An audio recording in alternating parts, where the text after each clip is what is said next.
agora na lição 4, que o título é Levanta-te e anda, fé e cura. O verso ouro se encontra em Mateus capítulo 9, verso 5, que fala assim: Pois, qual é mais fácil? Dizer, perdoados te são os teus pecados, ou dizer, levanta-te e anda? Vocês já repararam como tem sido delicioso cada lição que está se passando?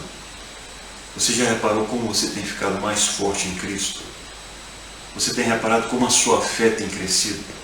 Agora vocês vão ver a maneira de Jesus atuar e como ele atuou no seu tempo e atua hoje. Na parte de domingo fala tocando os intocáveis.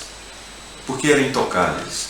Porque os sacerdotes, os fariseus, a maioria daquele povo, infelizmente, não sabia usar de carinho, de usar de ternura, de ter fé para ajudar o seu próximo. Ser um leproso no tempo de Jesus era dificílimo. Ser um leproso hoje não é fácil a sua vida, mas pelo menos já tem um remédio que a doença paralisa, não cura, mas ela não prossegue. Mas no tempo de Jesus não havia cura, não tinha um remédio que podia curá-lo. O leproso tinha que ser expulso da sua residência. O leproso tinha que falar para o povo que ele era um impuro. Não seria fácil para ninguém com essa doença no tempo de Jesus, mas é interessante que esse episódio se encontra em Mateus capítulo 8, verso 1 a 4, falando assim: E quando Jesus desceu do monte, grandes multidões o seguiam. Então veio um leproso e, ajoelhando-se, disse: Senhor, se quiseres, pode purificar-me. Jesus estendeu a mão e o tocou, dizendo: Quero ser purificado. No mesmo instante, ele foi purificado da lepra. Então Jesus lhe disse: Olha, não conte isso a ninguém, mas vai, mostra-te ao sacerdote e apresenta a oferta que Moisés estipulou para que lhe sirva de testemunho. Algumas coisas que é importante que nós devemos frisar.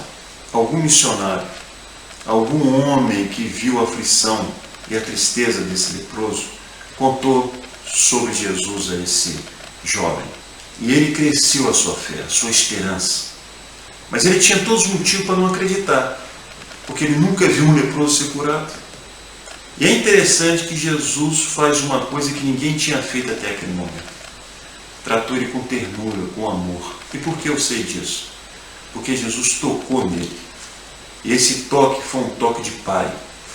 Um toque de mostrar a ele: calma, você é precioso para mim. Você pode estar doente, mas eu vou te curar. Você tem o mesmo valor para mim, meu querido. Hoje Jesus também está falando com você. De repente você está triste. De repente você está desesperado. De repente você nem acredita mais em você.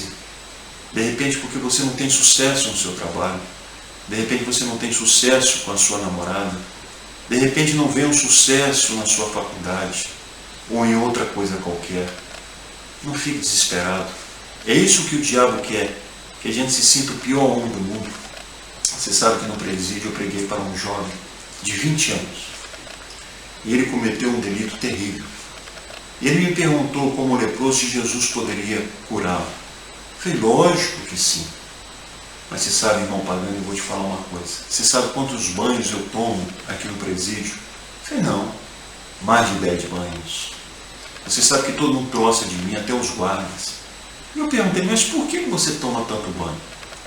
É porque eu quero tirar a imundície do pecado do meu corpo, irmão. Você não sabe quanto de mal eu fiz para mim e para o meu próximo. Então toda vez que eu me sinto nessa situação, eu vou para debaixo do chuveiro e passo o sabão no meu corpo todo, me enxago. Mas logo que eu saio das águas e começo a me enxugar, eu sinto novamente o pecado no meu corpo. Meu querido, se você está sentindo isso, se você está desesperado, lembre que Jesus curou esse leproso, não só da sua doença, mas perdoou os seus pecados e curou também o seu coração. Eu fico imaginando quando esse leproso foi curado, a alegria dele, a alegria de voltar para sua família, para os seus amigos, a alegria de sentir que havia ali uma esperança que era Jesus. Você hoje também siga esse exemplo. Siga Jesus, porque ele vai mudar com certeza a sua vida. Agora vamos falar de outro personagem. o centurião de Cafarnaum. E isso se encontra em Mateus capítulo 8, versos 5 em diante, que eu vou ler para vocês. Assim que Jesus entrou em Cafarnaum, um centurião aproximou-se dele, rogando: Senhor, o meu servo está em casa, deitado, paralítico e sofrendo horrivelmente. Jesus lhe disse: Eu irei e curarei. O centurião, porém, lhe respondeu: Senhor, não sou digno de que entres debaixo do meu teto, mas somente diz uma palavra e meu servo será curado. Pois eu também sou homem sujeito à autoridade, e tenho soldado as minhas ordens. E digo a este: vai, e ele vai. E ao outro: vem, e ele vem. E ao meu servo: faz isso, e ele faz. Ouvindo isso, Jesus ficou admirado e disse aos que o seguiam: Em verdade vos digo que não encontrei ninguém com tamanha fé em Israel. Também vos digo que muitos virão do Oriente e do Ocidente e se sentarão à mesa de Abraão, Isaque e Jacó no reino do céu. Mas os cidadãos do reino serão lançados nas trevas exteriores. Ali haverá choro e ranger de dentes. Então diz Jesus ao centurião: Vai e te seja feito conforme creste. E naquela mesma hora o seu servo foi curado. Aqui na lição fala uma coisa muito interessante, que o povo judeu odiava os gentios, os romanos e os leprosos também. Diferente de Jesus. Você já viu isso? E agora nós temos que compreender uma coisa muito interessante. Esse centurião tinha um amor pelo seu servo. Você nota aqui a pureza do seu coração, a preocupação pelo seu próximo. E sabendo que só Jesus poderia ser a solução, ele foi direto em Jesus. E hoje nós devemos pegar o exemplo desse centurião. Quando nós tivermos um problema, meu querido, vai na fonte. E a fonte é Jesus. Vocês sabiam que quando eu viajei uma vez para os Santos, e estive na cidade do interior paulista. E ali eu quis telefonar para minha Denise. Estava com saudade. E o que eu fiz? Procurei uma cabine telefônica. Mas como era época de Natal, né, então era difícil encontrar uma cabine desocupada. Até que eu encontrei. E quando eu pus a minha ficha para ligar e disquei o meu número, qual foi a minha decepção? Estava dando ocupado. Liguei a segunda, liguei a terceira, liguei a quarta, liguei a quinta e sempre ocupado. Com Jesus não é assim. Com Jesus a nossa ligação com Jesus está sempre aberta. Ele sempre está disposto a te escutar, como estava disposto e escutou esse centurião romano. E é interessante aqui que ele fala uma coisa muito especial. Cuidado. Você que conhece a verdade. Você que sabe as maravilhas de Jesus. Mas você começa a se esfriar. Cuidado que você pode perder o seu lugar na mesa junto com Abraão, Isaque e Jacó. Como vai ser bonito nós tivermos esse convívio entre nós com Jesus no nosso meio. E é interessante aqui que Jesus fala que ele não tinha visto ainda uma fé tão forte como esse romano. Que vergonha para o seu povo daquele tempo. Será que eu tenho essa fé? Será que eu acredito realmente em Jesus Cristo, nosso Salvador? Pense nisso. Porque daqui a pouco nós vamos passar para um outro personagem. E Jesus vai ter outra história também, que é muito interessante. Agora nós vamos falar de dois personagens muito interessantes. E a vida deles, a história deles está em Mateus capítulo 8, verso 28 até o 34, fala assim. Quando Jesus chegou ao outro lado do mar, na terra dos Gadarenos, dois endemoniados foram ao seu encontro vindos dos sepulcros. Eles eram tão perigosos que ninguém podia passar por aquele caminho. E gritavam: que tem nós contigo, Filho de Deus? Vieste aqui atormentar antes do tempo devido? A alguma distância deles, uma grande manada de porcos estava pastando. E os demônios rogando-lhe, dizendo: se nos expulsa, manda-nos entrar naquela manada de porcos. E Jesus lhe disse: ide. Então eles saíram e entraram nos porcos. E toda a manada se precipitou pelo despenhadeiro no mar e morreu nas águas. Agora presta atenção, uma coisa muito interessante.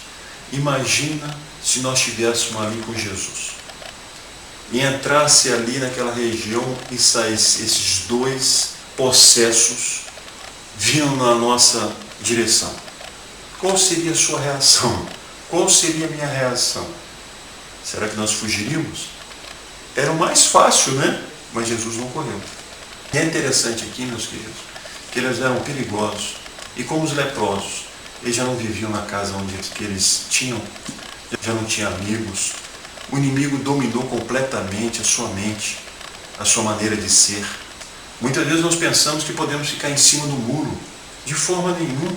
Jesus fala em Mateus mesmo, aquele que não ajunta comigo, espalha. Ou nós estamos nesse grande conflito com Jesus, estamos na garra do inimigo. E não sei o motivo que chegou a esse ponto tão difícil e tão problemático. Mas vejo muitos jovens, muitos adultos, entregues ao vício, ao desespero, sem esperança nenhuma. E é interessante aqui que eles não pediram, Jesus foi ao seu encontro. Jesus passou ali porque tinha uma missão. E Jesus mudou a vida de uma coisa que era impossível. Eu duvido que os sacerdotes, os fariseus, todos os religiosos do tempo de Jesus passassem por ali. Não só pelo medo, mas também já tinham feito o julgamento daqueles dois. Estão perdidos.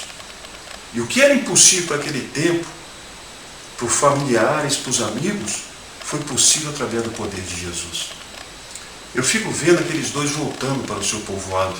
Eu fico pensando aqueles dois voltando para o seu lar, para a sua esposa, para os seus amigos, para os seus filhos. Que alegria! E a alegria imensa deles de mostrar quem os ajudou, quem transformou o coração. Vocês estão vendo, meus amigos? Cada uma lição desse personagem nos mostra o quê? Que Jesus está disposto a mudar cada vez mais o meu coração, como o seu também. Agora eu montei um outro personagem, o paralítico de Cafarnaum. E se encontra essa história, esse episódio, em Mateus capítulo 9, do verso 1 em diante. Jesus entrou no barco e foi para o outro lado do mar e chegou à sua cidade. E trouxeram um paralítico deitado em uma maca. Vendo a fé que possuíam, Jesus disse ao paralítico: ânimo, filho, os teus pecados estão perdoados. Mas alguns escribas disseram consigo mesmo: este homem está blasfemando. Todavia, conhecendo-lhes os pensamentos, Jesus disse: por que pensais mal no coração? O que é mais fácil dizer: os teus pecados estão perdoados, ou levanta-te e anda?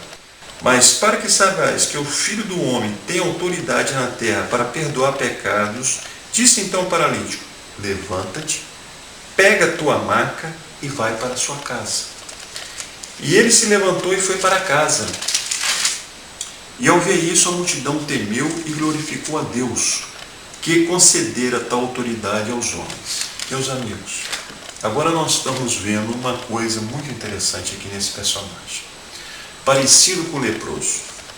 Ele não era obrigado a viver fora da comunidade, da povoação, longe dos seus parentes, não. Mas ele era um personagem solitário e problemático, porque as pessoas tinham que ajudar ele, em especial nas suas necessidades fisiológicas. Não deveria ser fácil para ele. E depois imaginou um paralítico deitado. Ele só tinha um ângulo, não é? Ele não conseguia ter uma ideia muito abrangente e ampla do que se passava ali no meio daquele povo. Era uma vida solitária, era uma vida difícil e uma vida problemática, sabe por quê? Porque não tinha cura também para essa moléstia. Não tinha. Agora eu acho interessante aqui que ele nunca poderia encontrar Jesus. Ele nunca poderia andar até Jesus. Mas os seus amigos os trouxeram. Vocês estão vendo aqui o trabalho dos missionários, o trabalho daqueles que conhecem Jesus. Nós temos que levar os paralíticos desse mundo até Jesus. Não é só os paralíticos na forma física, não. Muitas vezes a pessoa está paralisada porque o mundo deixou assim. Muitas vezes a pessoa está paralisada mentalmente porque por algum vício deixou praticamente destruído. E nesse episódio mostra que Jesus, mais uma vez, é o médico dos médicos. E mais profundo, ele cura o espiritual, que ninguém consegue fazer isso. O Zé de Todas as Nações, vocês deveriam ler esse livro tão maravilhoso. A irmã Ellen White fala que ele não estava tão preocupado, o paralítico, com a sua cura física, mas sim com a sua cura espiritual. Que coisa bonita, hein? Ele estava preocupado se Jesus ia perdoar e limpar o seu coração, porque aquela culpa o carregava, o destroçava, desmoralizava, e Jesus chegou no ponto. Mas você sabe que em Jeremias 33:3 fala assim: clama a mim e responder-te-ei, e anunciar-te-ei coisas grandes e firmes que não sabe. Quando a gente vai pedir alguma coisa a Jesus, nesse versículo ele garante que vai nos responder, mas vai nos dar muito mais do que aquilo que pensamos ou precisamos. E esse paralítico precisou ser perdoado, mas Jesus completou a obra. Agora você vai deixar de ser paralítico. Agora você vai ser um filho de Deus que anda e segue o meu caminho. Você viu como Jesus chega na vida de uma pessoa e muda completamente? Não fique com receio de mudar a sua vida.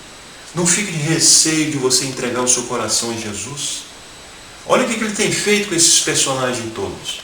Olha a mudança tão feliz que eles tiveram na vida de cada um.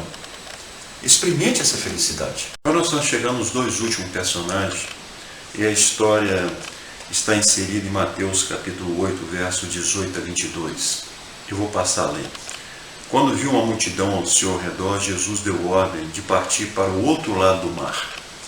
E um escriba, aproximando-se, disse: Mestre, eu te seguirei aonde quer que fores.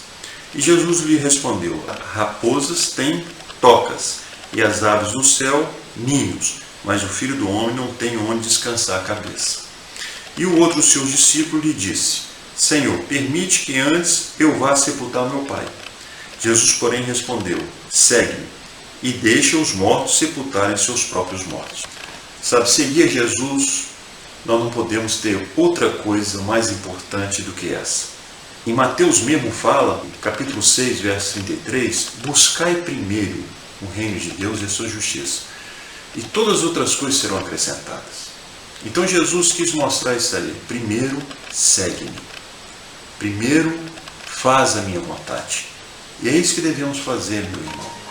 Você que acompanhou essa lição, você percebeu que todos aqueles casos que era impossível aqueles homens e que não foram tratados bem pela sociedade local, Jesus foi em encontro de cada um. Jesus mudou a vida de cada um. E todos eles saíram melhor do que quando chegaram. Eu te peço uma coisa e faço um apelo a você.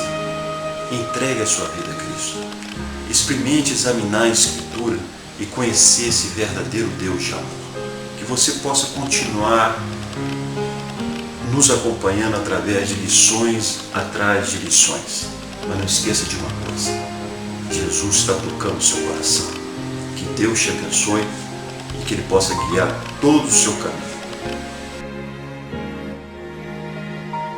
Hoje Jesus tem uma mensagem muito especial para cada um de nós. Nós temos que lembrar que toda vez que abrimos a Escritura, Deus está falando conosco. E hoje Ele quer falar através de Lucas capítulo 19, de um personagem muito interessante, Zaqueu o publicano.